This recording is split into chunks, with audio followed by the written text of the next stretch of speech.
부처님께서 말씀하시길 관자재보살께서 행심빠냐 바라밀다를 실천하실 때 모든 제법이 공임을 비추어 보고 모든 고통과 괴로움을 건너셨다. 반약파라밀 다심경의 시작 부분에 나오는 신비로운 침묵의 말씀은 도대체 어떤 우주의 비밀을 담고 있을까? 반약파라밀 다심경은 불교 경전 중에서 가장 정수이며 가장 깊은 영향을 끼친 경문 중 하나이다. 비록 겨우 260자의 글이지만 불법의 핵심 지혜를 응축하고 있습니다. 이 짧은 경문에서 반야와 바라밀 두 개념은 전체 경전을 이해하는 데 핵심적인 지점이 된다. 반야는 초월적인 지혜로서 일반적인 의미의 지식 축적이나 사유 능력이 아니라 실상의 근본 깨달음을 직지하는 것이다. 보리살타는 생사번뇌의 이안에서 열반해탈의 피안에 이르는 실천 방편이다. 이 둘이 결합할 때 불교 수행의 완전한 체계가 형성된다. 이번 내용에서는 반야심경의 핵심 개념을 심층적으로 해석하며 반야, 반약와 반야밀다, 반약밀다의 본질적 의미와 일상 수행에서의 실천적 중요성을 밝힐 것입니다. 특히 중요한 것은 우리가 반야심경이 어떻게 간결한 언어로 우주와 인생의 궁극적 진리를 표현하고 이러한 진리가 현대인의 삶의 지혜로 전환될 수 있는지를 탐구할 것이다. 인연이 있는 친구여, 당신이 이 순간에 이 영상을 보고 이 지혜와 만나는 것은 결코 우연이 아닙니다. 마음의 공명을 느꼈다면 댓글에 반야심경 한 구절을 남겨주세요. 반야가 현현함은 축복이자 부처님의 지혜에 대한 인정이다. 이제 함께 반야심경을 해석하여 반야와 바라밀다의 궁극 지혜를 밝히고 불법의 영원한 진리를 탐구합시다. 반야와 바라밀 지혜는 깊고 오랜 전통을 지니고 있으며 2500년 전 부처님 시대까지 거슬러 올라갈 수 있습니다. 시다르타 태자가 보리수 아래에서 깨달음을 얻어 부처가 된 그 순간 그가 증득한 것은 바로 이 반야의 지혜였다. 초기 팔리 경전에서 붓다라는 단어 자체가 깨달은 자, 깨어난 자를 의미합니다. 그가 깨달은 것은 바로 만물의 진실된 본 모습, 영기법이다. 그러나 이러한 심오한 지혜는 세속적인 언어로 직접 표현하기 매우 어렵다. 그러므로 부처님께서는 49년의 교화 기간 동안 온갖 편리하고 지혜로운 방편을 통해 중생들을 궁극적인 지혜로 서서히 인도하셨습니다. 부처님 열반 후 약 500년이 지나 대승불교가 일어나면서 반야 사상이 체계적으로 발전하였다. 반야경 시리즈에서 용수보살의 중론에 이르기까지 반야 지혜는 반복적으로 해석되어 그 심오한 철학을 드러낸다. 한 가지 유명한 이야기가 반야의 중요성을 이해하는 데 도움을 줄 수 있습니다. 사리불은 부처님의 열대 제자 중 지혜가 으뜸이었으나 부처님께서 반야법문을 설하실 때 오히려 혼란스러워하였다. 이때 문수보살이 부처님께 자신의 의욕을 풀어달라고 청하였다. 부처님께서는 사리불과 같은 대지혜자라도 반야의 깊은 뜻을 완전히 깨닫기 어렵다고 말씀하셨습니다. 반야는 대양과 같아 두승, 성문승과 영각승의 수행자는 해안가에서 바라볼 뿐이지만 보살은 그 속으로 깊이 들어가 무궁무진한 오묘함을 체험할 수 있다. 보리밀다라는 용어는 부처님께서 보살도의 가르침을 전하신 경전에서 처음 등장합니다. 부처님께서 말씀하시길 생사바다를 건너고자 하면 반드시 바라밀다를 닦아야 한다고 하셨다. 금강경에서 부처님께서는 수보리를 향해 보살은 이와 같이 상에 집착하지 않고 머물지 않아야 한다고 가르치셨다. 이것은 바로 반야지혜로서 등지를 잃지 않고 수행할 때에만 참으로 저쪽 끝에 이르는 보리달마, 바라밀다가 될 수 있음을 설명하는 것이다. 반야심경은 전에 내려오기에 관세음 보살께서 사리부리 공성을 이해하도록 돕기 위해 설하신 경전입니다. 비록 그것이 형식상으로는 반야경전 중 가장 짧은 편에 속하지만 반야 대해의 한 방울로 칭송받으며 전체 대해의 감미를 품고 있다. 당나라 현장법사께서 인도에서 경전을 구해 귀국하신 후 이 경전을 특별히 번역하여 널리 유포하셨습니다. 중국 선종의 발전 과정에서 반야심경은 수행의 핵심 지침으로 여겨진다. 육조 해능 대사께서 극무소주 이생기심을 듣고 곧 깨달음을 얻으셨으며 그 후에 선문조사는 흔히 반야심경의 색보리공 공부리색 구절을 사용하여 제자들의 심성을 지도하셨다. 이 지혜는 시간과 공간을 초월하여 고대 인도에서 중국으로 다시 동아시아를 거쳐 전 세계로 전해졌다. 오늘날 변화와 불확실성으로 가득한 시대에 반야바라밀다의 지혜는 결코 빛이 바래지 않았으며 오히려 현대인의 정신적 고난을 극복하는 힘으로 인해 더욱 귀중해지고 있다.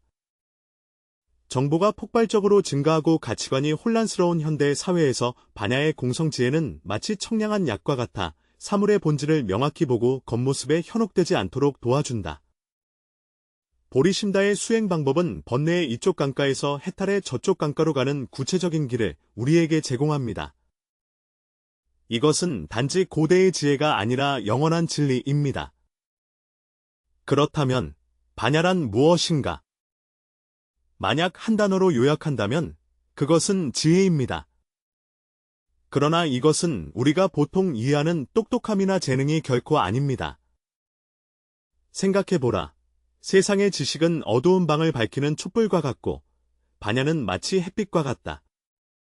햇빛이 비치면 방 전체를 밝힐 뿐만 아니라 촛불 자체도 분명히 볼 수 있게 한다. 반야는 현상의 이면에 있는 본질을 꿰뚫어보는 근본 지혜로서 혼란과 망상을 깨뜨리고 진실에 직통하는 지혜의 눈이다. 반야는 네 가지 측면에서 이해할 수 있다. 먼저 식상반야, 식상반야. 난 우주 만물의 진실한 모습을 있는 그대로 인식하는 것을 말한다. 우리가 아름다운 꽃을 볼 때 겉으로는 독립적으로 존재하는 것 같지만 연기지혜를 통해 그것을 보게 됩니다. 이 꽃은 무수한 인연 조건들이 모여 이루어진 것으로 햇빛, 수분, 토양, 씨앗의 유전자, 심지어 그것을 감상하는 우리의 감각과 심시까지 모두 포함되어 있다. 이러한 인연을 떠나면 이른바 꽃은 본래 존재하지 않는다. 이것이 바로 불교에서 말하는 연기성공입니다. 당신이 진정으로 이 점을 깨닫게 되면 세상에 진정으로 독립적으로 존재하는 것은 아무것도 없다는 것을 알게 될 것입니다. 우리 자신을 포함하여.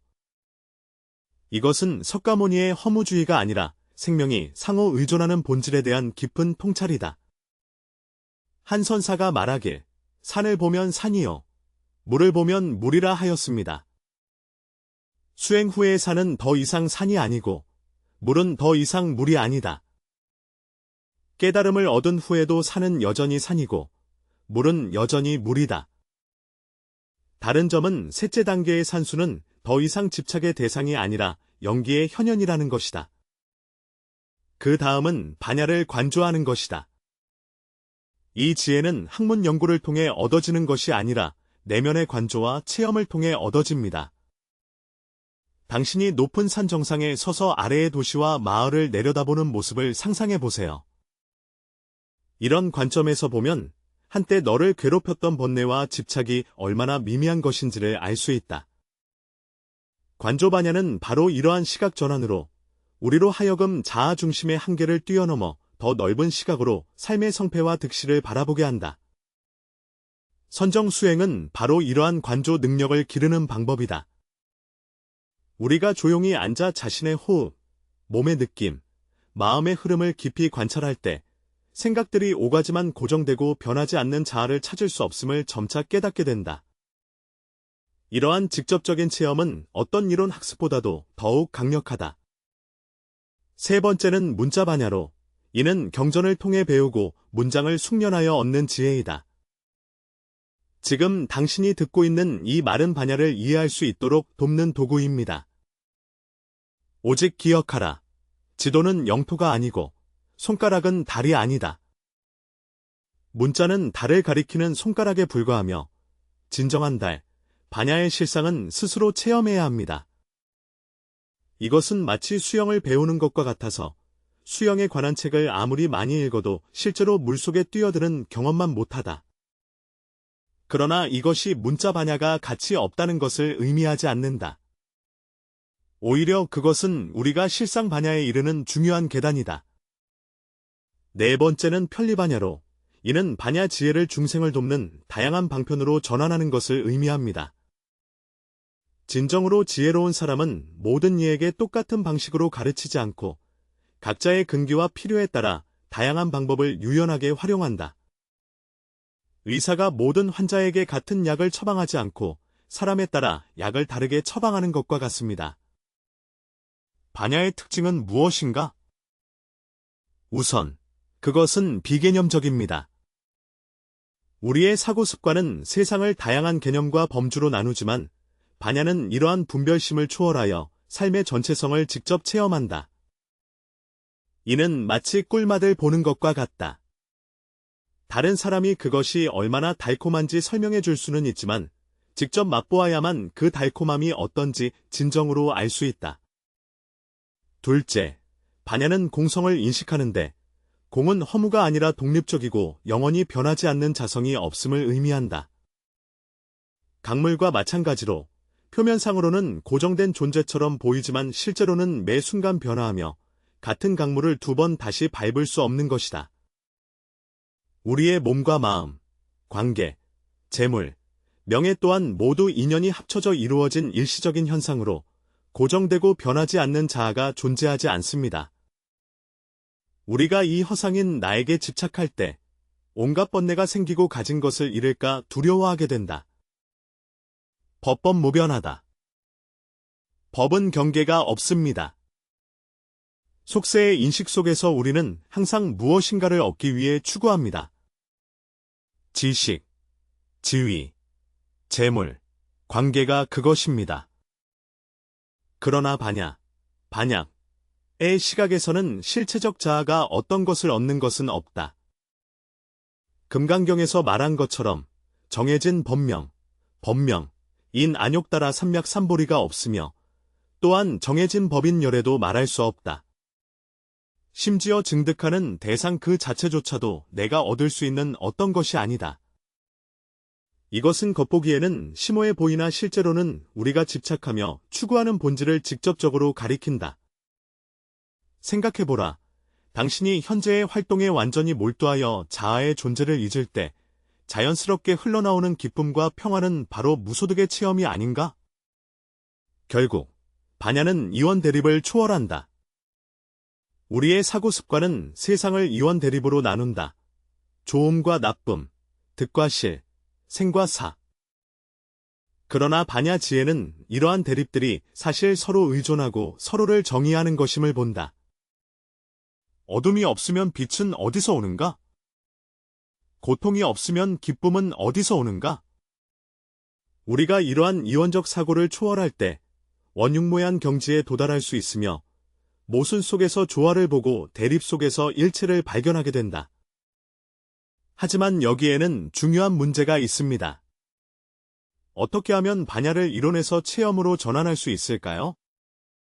공성을 아는 것에서부터 진정으로 공성을 체험하는 방법은 무엇인가? 이는 우리가 반야 수행 방법을 이해해야 함을 의미합니다. 반야는 산스크리트어로 문자 그대로 저쪽 해안에 도달하다는 뜻입니다. 우리가 생사번뇌의 이 안에 서 있다고 상상하고 맞은편에는 열반 해탈의 피안이 있다. 보리심은 이 생사강을 건너는 방법이다.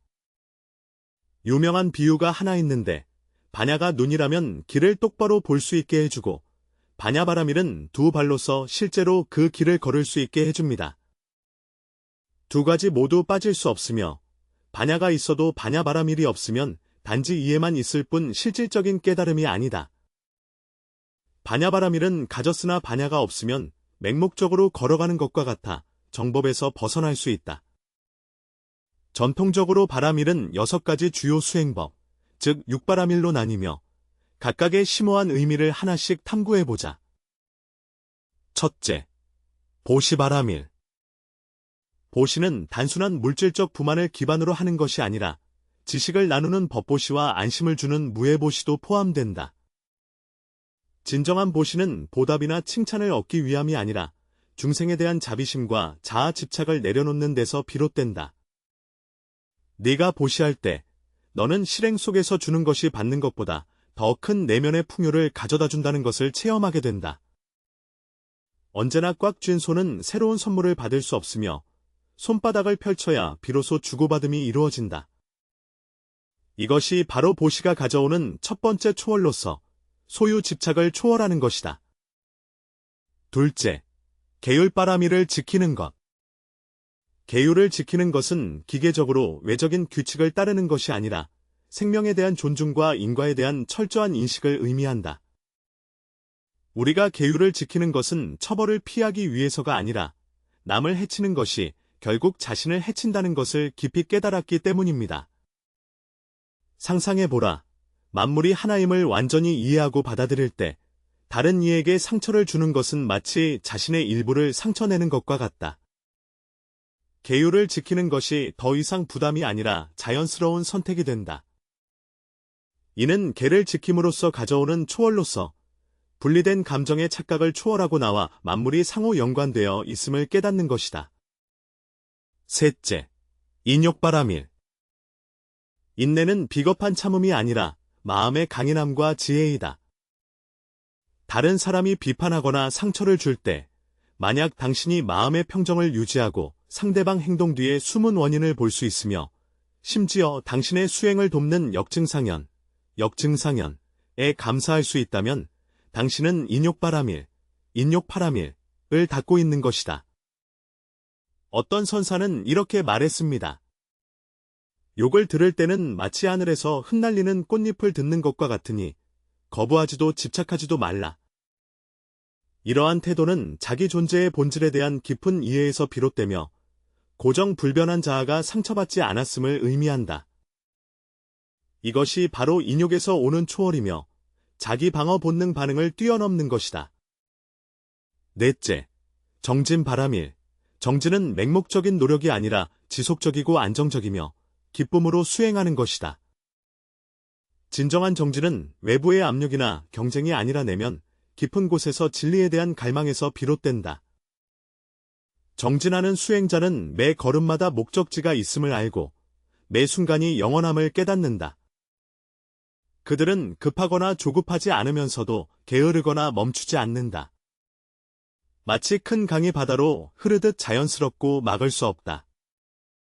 이것은 정진이 가져오는 초월로서 급하고 게으름이라는 양극을 넘어선 것이다. 다섯째, 선정바라밀은 선정이란 마음의 집중과 안주를 의미합니다.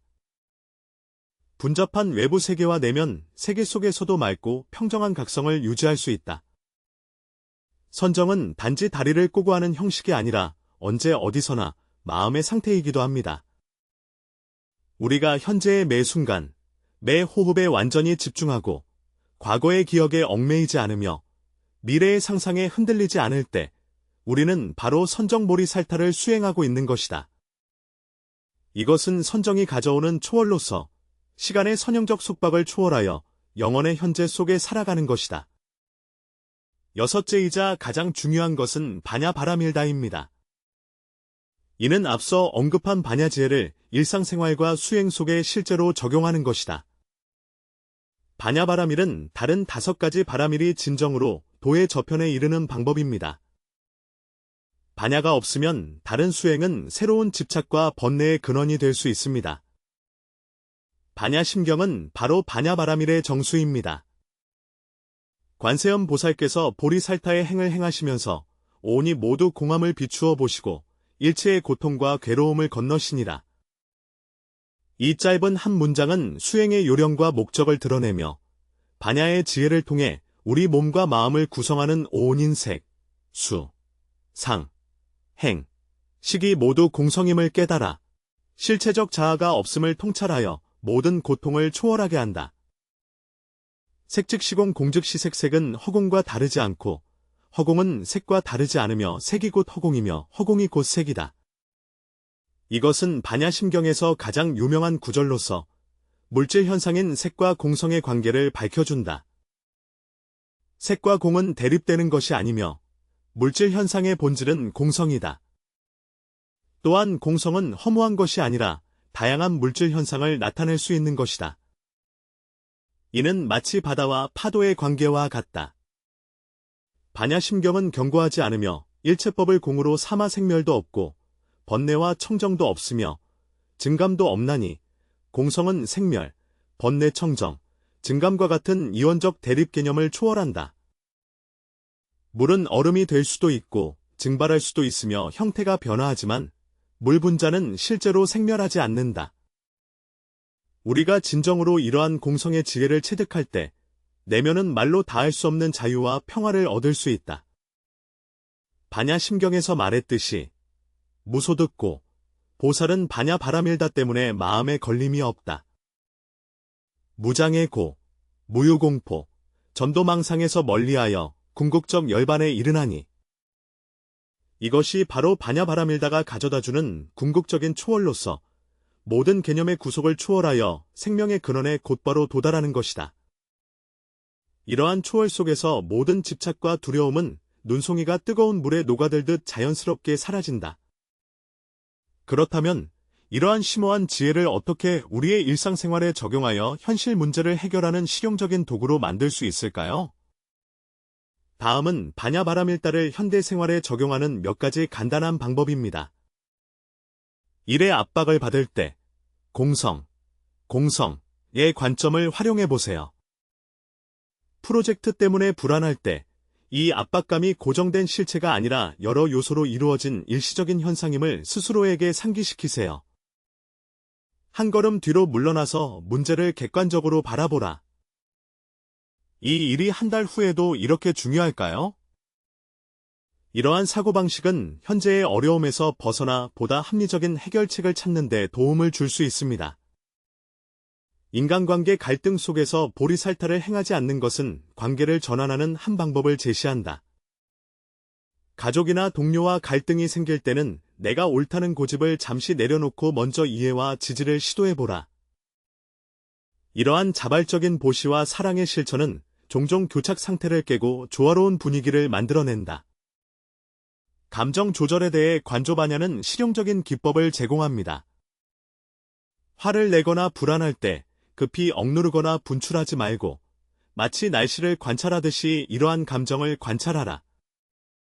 나는 지금 화가 나 있다는 것을 인식하고 감정에 이름을 붙이며 깨어있는 마음을 유지한다. 명확하게 알아차린 감정은 자연스럽게 사라지는 것을 놀라워하게 될 것이다. 생활의 선택에 있어서 반야 지혜는 진정한 욕구와 허위 욕망을 구별하는 데 도움을 줍니다. 다음번 쇼핑 전에 자신에게 물어보세요. 이 물건이 나의 진정한 필요를 충족시키는가 아니면 나의 허영심을 채우는가? 이러한 자기 질문은 충동 구매를 피하고 더 현명한 결정을 내리는 데 도움이 됩니다. 생활의 리듬에 대해 선정 바라밀다는 바쁜 가운데서도 마음의 고요함을 유지하도록 가르칩니다. 아침에 일어나자마자 바로 휴대전화를 확인하지 말고 대신 3분 동안 자신의 숨결에 집중하세요. 밥을 먹을 때 휴대전화를 내려놓고 음식의 맛과 질감에 집중하세요. 걷는 동안 발바닥과 땅이 닿는 느낌을 느껴보세요. 이러한 작은 자각 연습들은 빠르게 변화하는 삶 속에서 평온을 유지하는 데 도움을 줍니다. 기억하세요. 반야 바라밀다를 생활에 적용할 때 반드시 당신의 생활 방식을 완전히 바꿀 필요는 없습니다. 그것은 오히려 내면의 태도 변화이자 세상을 바라보는 새로운 시각과 같다. 작은 일상적인 수행을 통해 당신은 점차 예전에는 괴로웠던 문제들이 덜 무겁게 느껴지기 시작하고 삶이 더 가볍고 의미 있게 변하는 것을 발견하게 될 것입니다. 우리는 반야의 깊은 지혜와 바라밀의 수행 방법을 탐구하였으며 또한 반야심경에 담긴 영원한 진리를 체험하였다. 이 모든 것은 간단하면서도 깊은 깨달음으로 귀결된다. 생명의 진리는 공성이자 원만함이다. 반야 바라밀의 지혜는 우리에게 진정한 자유란 더 많은 선택을 갖는 것이 아니라 무의미한 집착을 내려놓는 것임을 알려준다. 진정한 행복은 원하는 모든 것을 얻는 것이 아니라 자신이 진정으로 필요한 것이 무엇인지 아는 것이다. 진정한 사랑은 소유나 의존이 아니라 이해와 지지입니다. 이 변화와 불확실성으로 가득한 시대에 우리는 그 어느 때보다도 본질을 꿰뚫어보고 내면의 평정을 유지하게 해주는 지혜가 필요하다. 이 지혜는 현실을 회피하는 피난처가 아니라 복잡한 현실에 맞서는 힘의 원천이다. 오늘의 나눔이 당신의 마음을 움직였다면 당신의 감상을 남겨주세요. 매번의 사유와 교류는 우리 함께 닦아가는 수행의 한 걸음이며 번뇌의 이쪽에서 지혜의 저쪽으로 나아가는 여정입니다.